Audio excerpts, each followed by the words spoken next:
استاذ الاساتذہ مولانا قمر عثمانی رحمۃ اللہ علیہ انتقال کر گئے۔ تفصیلات کے مطابق معروف دینی درسگاہ دارالعلوم وقف دیوبند کے استاذ حدیث استاذ الاساتذہ حضرت مولانا قمر عثمانی رحمۃ اللہ علیہ طویل علالت کے بعد انتقال کر گئے ہیں۔ ان کے انتقال کی خبر سے علمی و دینی حلقوں میں گہرے رنج و غم کی لہر دوڑ گئی ہے۔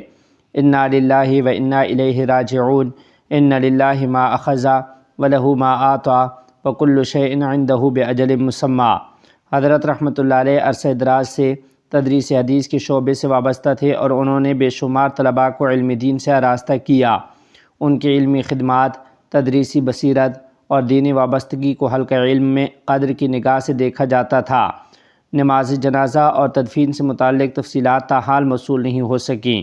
علمی و دینی شخصیات نے آپ رحمۃ اللہ علیہ کے انتقال پر گہرے دکھ اور افسوس کا اظہار کرتے ہوئے مرحوم کے درجات کی بلندی اور مغفرت کی دعا کی ہے۔ مولانا خلیل الرحمن سجاد نعمانی کا آیت اللہ خامنئی کے نام کھلا خط، امت مسلمہ کے اتحاد پر زور۔ تفصیلات کے مطابق معروف عالم دین مولانا خلیل الرحمن سجاد نعمانی نے جمہوریہ ایران کے سپریم لیڈر سید مجتبیٰ خامنئی کے نام ایک اہم کھلا خط تحریر کیا ہے، جس میں امت مسلمہ کے اتحاد اور موجودہ عالمی حالات پر تفصیلی اظہار خیال کیا گیا۔ خط میں مولانا سجاد نعمانی نے ایران کی قیادت اور صہیونی و سامراجی قوتوں کے خلاف اس کے موقف کو سراہتے ہوئے اسے عالم اسلام کے لیے امید کی علامت قرار دیا ہے۔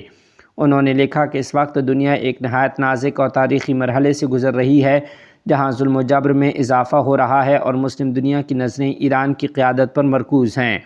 تاہم انہوں نے ایک اہم نقطہ اٹھاتے ہوئے خبردار کیا کہ اس جدوجہد کو کسی مخصوص مسلک کی نظریے کے فروغ کا ذریعہ نہ بنایا جائے، کیونکہ اس سے امت میں اختلافات اور تقسیم پیدا ہو سکتی ہے۔ مولانا خلیل الرحمن سجاد نعمانی نے اپنی اس تجویز میں کہا کہ اہل سنت اور شیعہ علماء پر مشتمل ایک مشترکہ کمیٹی قائم کی جائے، علمی مکالمے کو فروغ دیا جائے اور اختلافات کو سنجیدہ گفتگو کے ذریعے حل کیا جائے تاکہ امت مسلمہ میں اتحاد کو مضبوط بنایا جا سکے۔